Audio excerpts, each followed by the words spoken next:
we are going to have some real talk today about how much fucking women suck. They're fucking nuts. Women are crazy. I'm watching all this Amber Heard shit. And I work in a lab.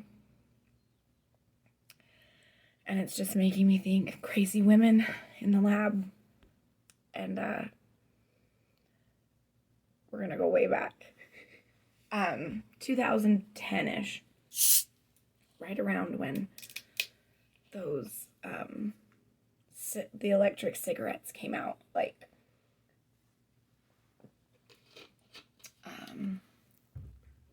they were called Blue, I think. Electric Blue. Like, the tip would glow to make it look like a cigarette. And at the time, brand new, you know. And my boss, I was a smoker. And I brought it to work, to the lab where I worked in the hospital. And I was showing it to my boss. Like, look at this. And she wanted to see how it worked. And we were back in the break room. And, you know, at the time, it was, the big thing was, well, it's just water vapor. It's water vapor. So, it can't hurt you. So, in the break room, in the lab, she did it. She wanted to see how it lit up. And, sorry, I have the munchies. So,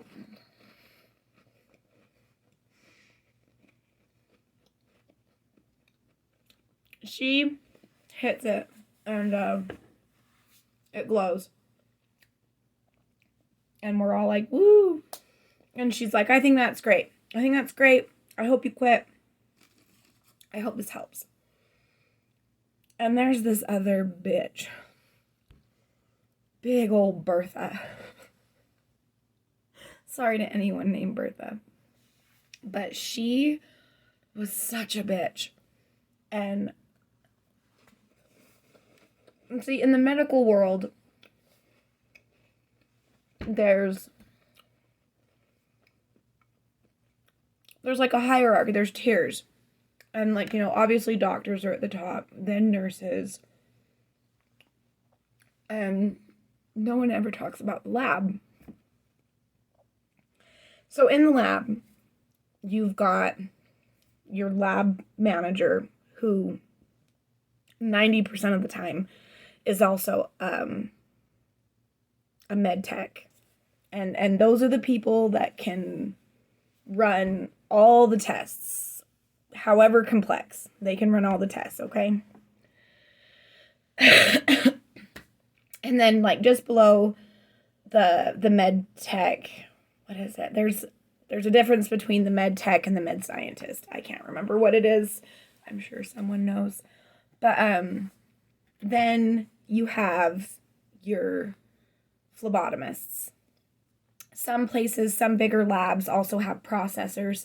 So those are the people that just accept all the lab samples and look through them and make sure that you got what was ordered.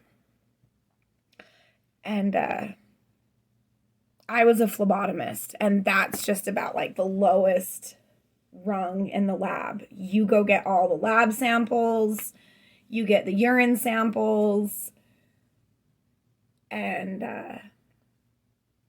some places I've worked, you know, some people are pretty asshole-ish about it.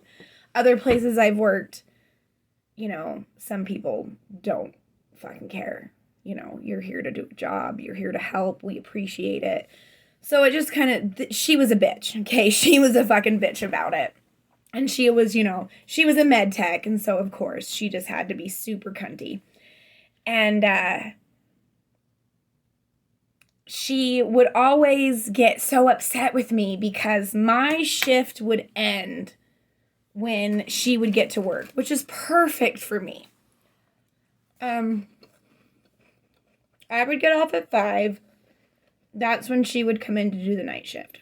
Because she was newly hired. So she's on the night shift. So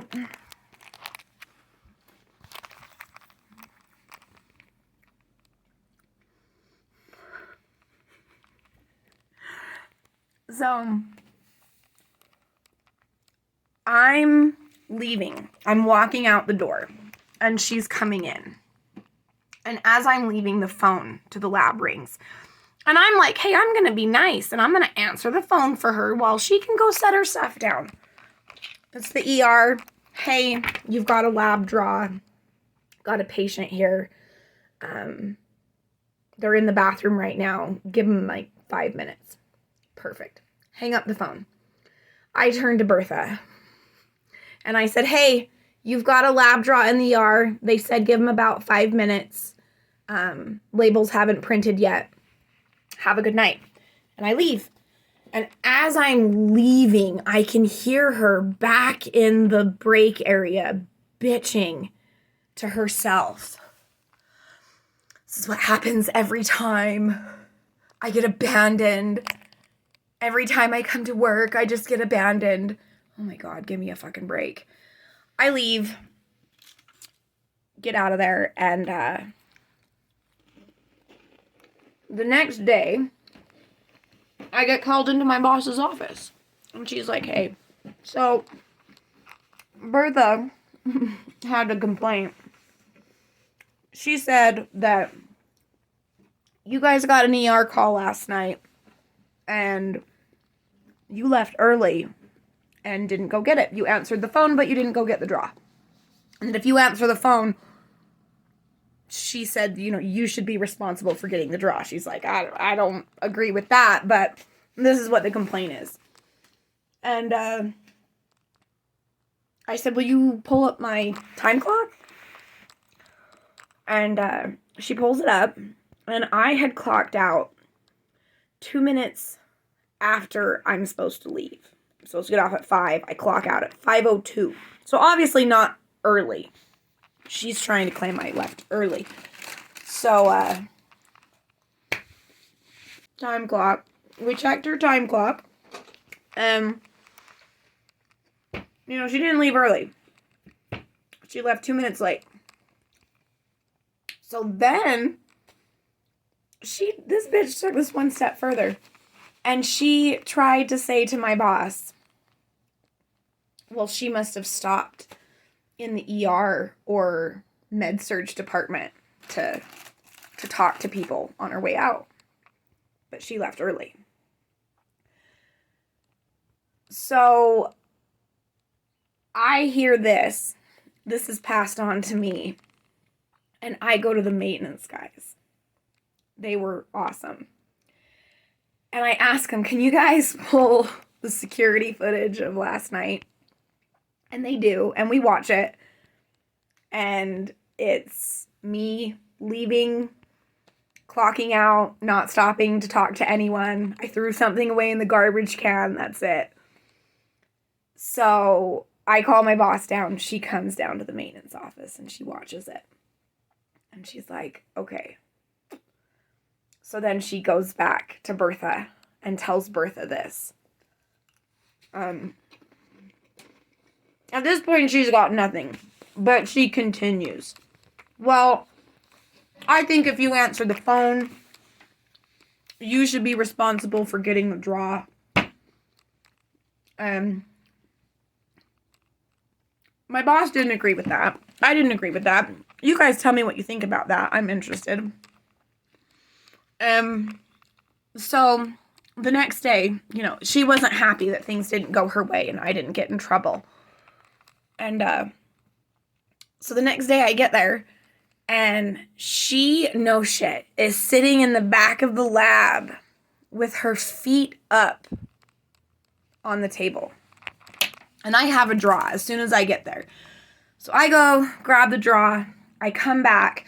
And when you come back, you have to, receive the blood in the computer to, I don't know. It's a whole process. You have to get the blood, and so then you have record of it and whatnot. So I'm putting all this blood in the computer, and that fat ass is, and I'm fat, so I can say that, but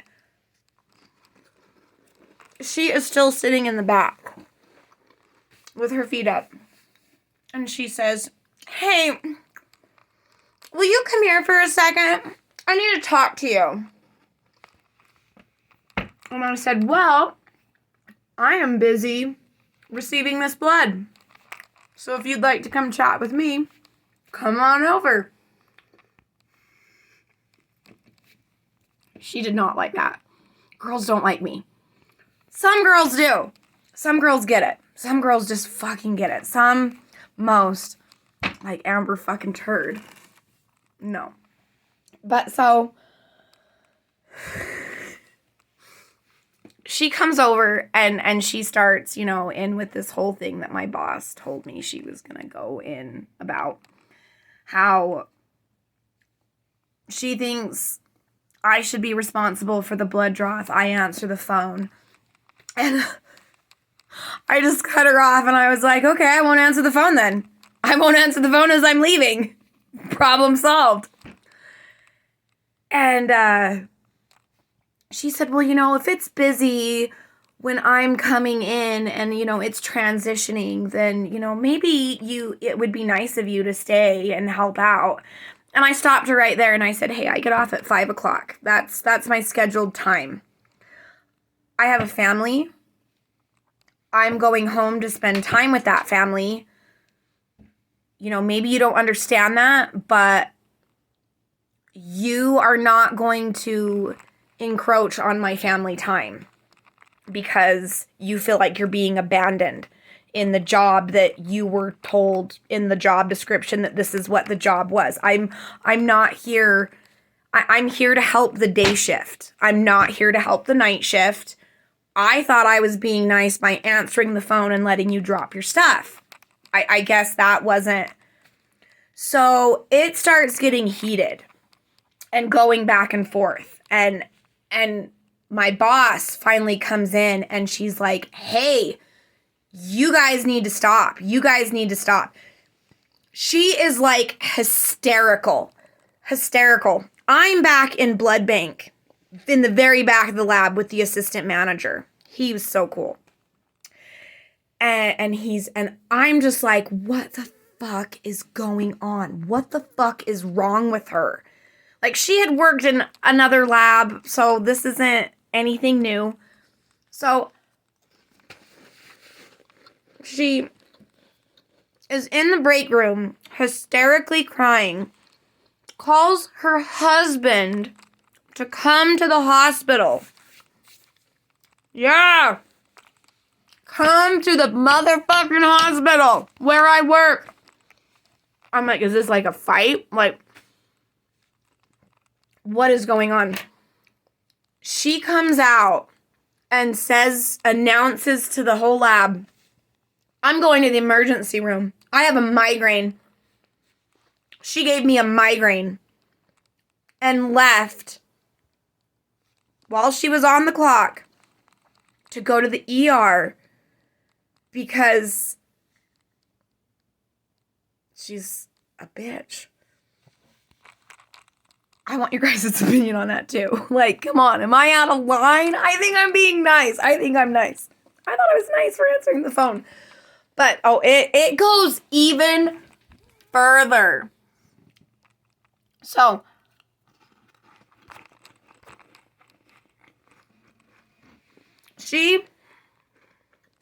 after the whole fucking ER thing, I'm just like, okay, I'm going to drop it. We didn't really talk. We didn't work together, so it wasn't that big of a deal.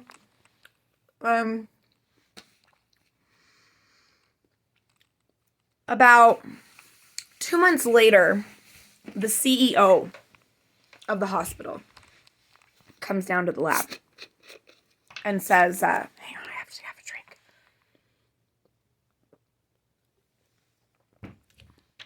And says, gets my boss, you need to come down to my office. We're all like, what the fuck's going on? Who screwed up? She comes back and she's kind of giving me a weird look.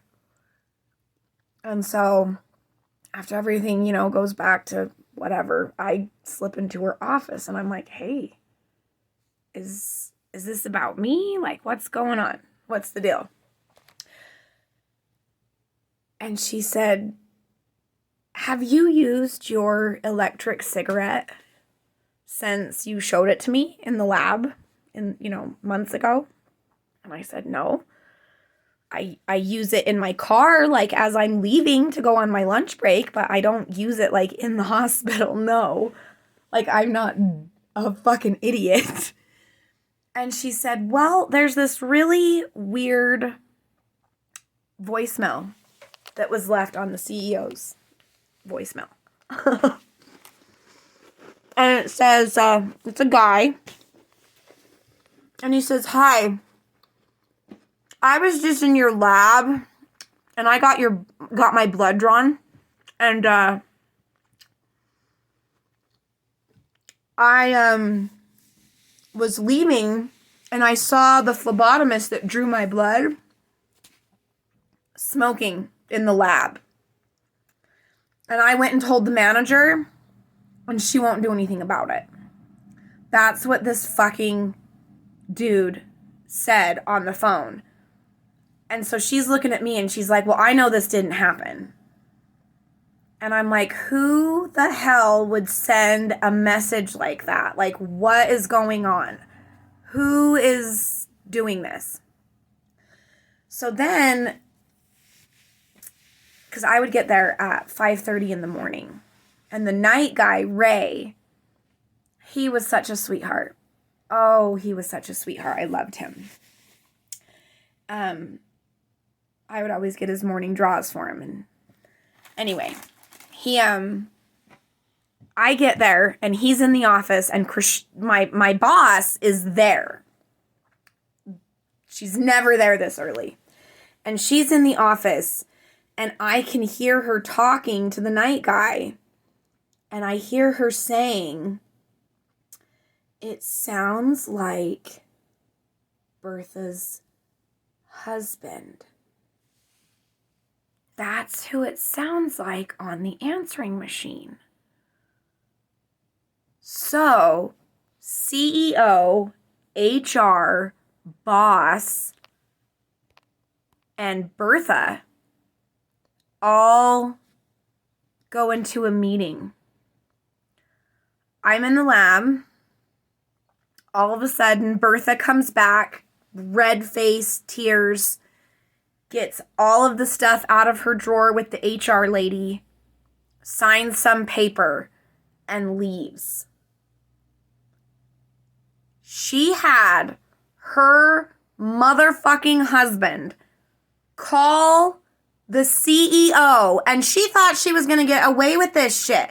This is what fucking women do. Okay? Fuck. Come on. Get it the fuck together, women.